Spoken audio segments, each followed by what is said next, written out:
Yeah. And you feel it. I mean, I've been in situations on a team where you look at a guy and it's like, buddy, I'm scoring tonight, and I don't care how I'm doing it. I'm scoring tonight. This is the way these goal scorers act, right? They got to get their cookies. It's like oxygen. They need it. And, you know, Michelli's a good passer, but there's a tendency sometimes to play with these star players and overpass or feel the pressure to get them the puck. That's what I'm looking for. We should do just a quick zoom out on the whole thing, and first Leafs hour or whatever. Just what do you expect the Leafs to be this year? What do you think are they going to be better or worse than last year, and why? Show your work. I was never good at long division, buddy. Okay. It'll surprise you. Why are you guys looking at me?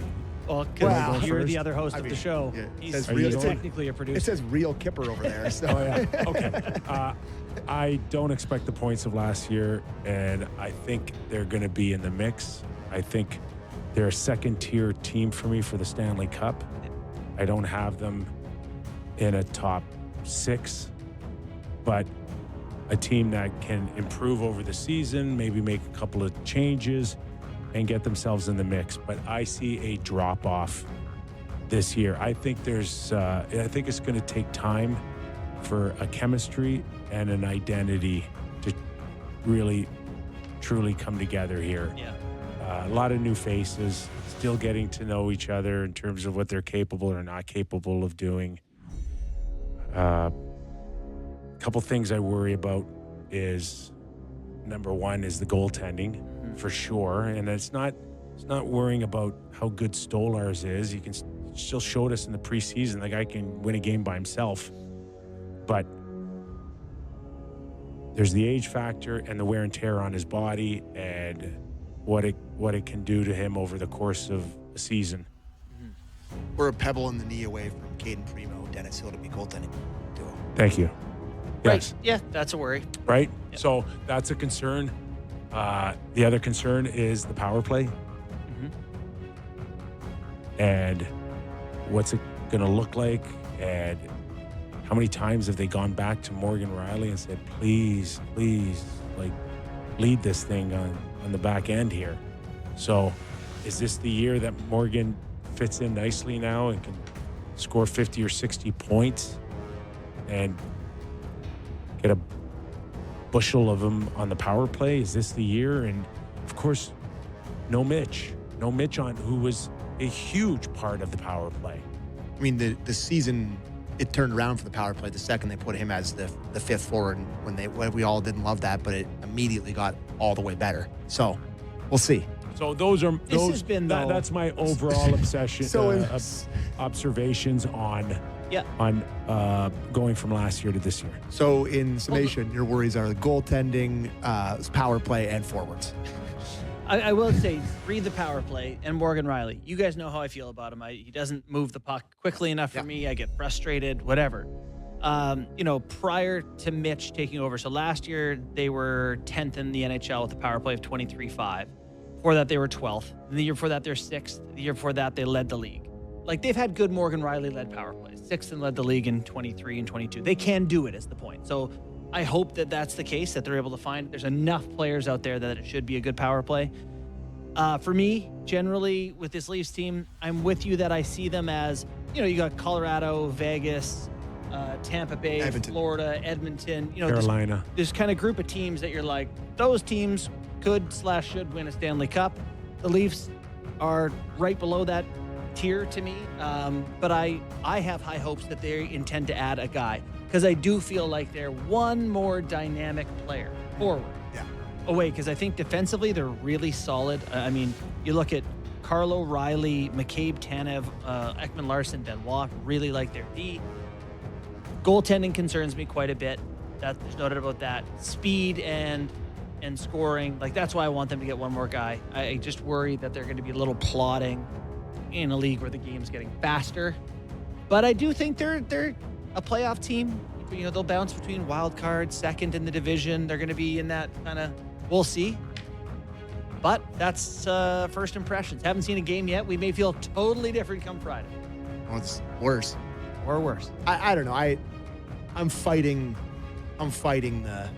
trying to fight the negativity of how I'm feeling a little bit about this team. Like, I'm a fan after all, and I don't want to like go into it with low expectations, but Almost better. a lot of people, myself included, kind of buried our head in the sand in terms of how important Mitch Marner was to this team, because maybe certain people sitting in this room that I don't want to get into it too much with.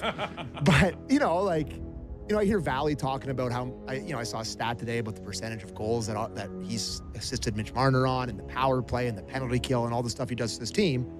I do think that they're going to have to find a way to replace a lot of that stuff, and they're not going to be able to do it perfectly, clearly, because anyone's not Mitch Marner. I think they can paper over some of it, but to get to the point where they need to go, they need to make an addition. And to make an addition, they need to have assets, which is another thing that I worry about, where it's like a lack of assets. They have the 2028 first. How much worth does that have? It's pretty thin next draft. We'll see. But, I think they're going to be a good team. They have a lot of good players. I don't think they're going to stink, but I think they're going to be a lot different and maybe a little bit worse. People just want to go to how do you replace 102 points? It's the penalty kill. It's the power play. They're special teams. He's one of the he was really good special teams. Their best defensive player. No question. Right? And he yeah. played the most minutes.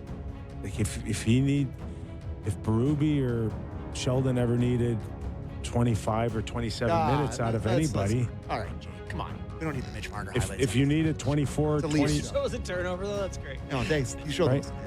And he can play 25 minutes, play 27 minutes. And that's ending periods in your own zone with a key face-off. Thank you. That's the first guy Craig Berube put on the ice. Yeah. Totally. No, but not just Craig Berube. Sheldon Keefe and Mike Babcock did too. I do think there's a chance that some of those minutes, you have the chance to make some other people get them more involved and be like, okay, because the divide sometimes between the Leafs top line or top six and the bottom was sometimes really stark. I wonder if some guys getting some more regular reps feel a little better, play a little better. But no, there's no doubt. Anytime you lose an elite player, you're not better. That's Okay, so we mentioned goaltending being a little bit of a concern for us. Let's go to the general manager of the Toronto Maple Leafs, Brad Treliving, on claiming Caden Primo yesterday.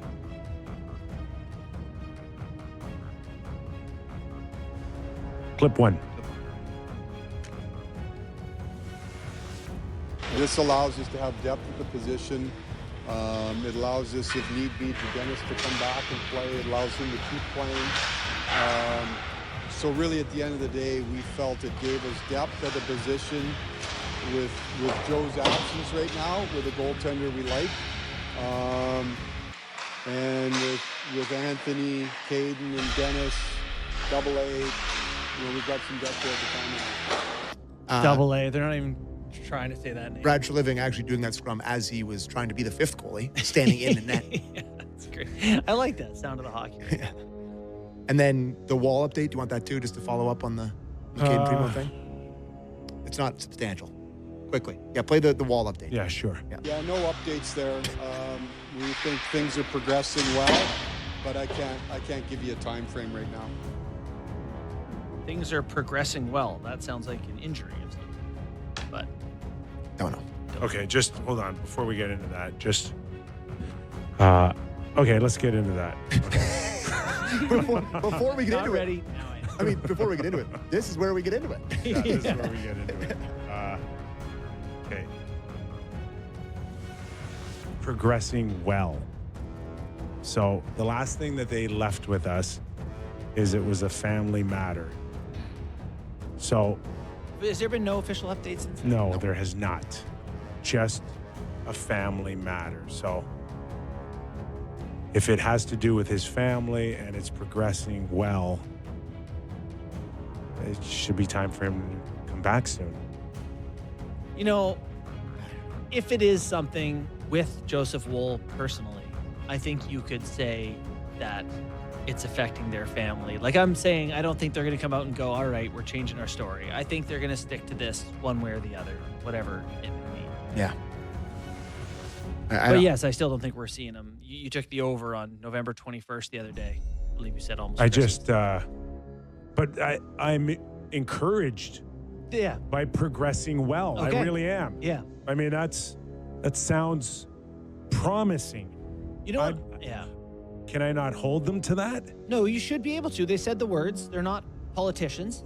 We assume they're telling the truth. Why not? So, Okay. yeah. All right. That's just, we only got this to work with. Yeah.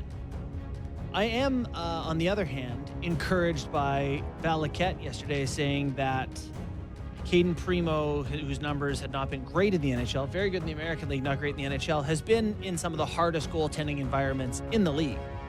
His last 2 seasons in the NHL. Like if the Leafs, got Tanev and McCabe and all these guys blocking shots, Carlo, Benoit, I assume that's a better environment for him. And at 26, maybe he's got a chance here to prove himself.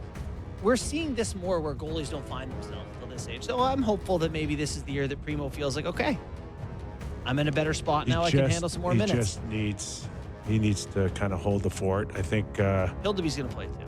I think Ruby has gone on record of saying that Stolars is going to be asked to do more here. So, which means, can you get between 40 and 45 starts out of Stolars? I mean, I sure hope so, right? You're hoping he can play 25 playoff games in a row or whatever. That was the goal last year. And it wasn't like he fell apart. He took a bunk on the noggin, got concussed, which I don't think is a career trend. So, yeah, I don't know. Remains to be seen for sure, but I'm certainly hopeful that it can. Because I think if you just go by his career, you're going to need 30 plus out of your backups, right? So whether it's Hildeby or Primo, we'll assume Wall's out until he's not out, that you need, 30 points out of a backup. Ideally you're playing less effective opponents and put those guys in a position to succeed, defend like crazy. It's Primo, by the way. Primo. Primo's, isn't it Keith Primo's son? Yeah. Yeah. Not Primo. Well, it's Wayne and, right? And Keith. Question for you. I'm looking at this Leafs opening night roster, okay? Okay. I got to tell you, I am stunned by this, and I'm going to ask you two how stunned you are by this. That Nick Robertson's on the 3rd line and Kalle Jarnkrok is on the 4th line. That these two guys have survived whatever we thought was supposed to happen this season, and they are both in the opening night roster. For me, is a 10 out of 10 surprise. Your thoughts on that? Robertson being in is kudos to this guy. Hung around. Just, you can't get rid of him, and that's Would you fine. expect him to leave? Yes. Sure. Go where? Totally. Somewhere, Wherever anywhere. they would take him. But they haven't traded him, and they're not waiving him, and so there's no kudos. He's just going to work every day. That's what guys are supposed to do. It felt like he would not do that. You out of expect him to frustration. cry and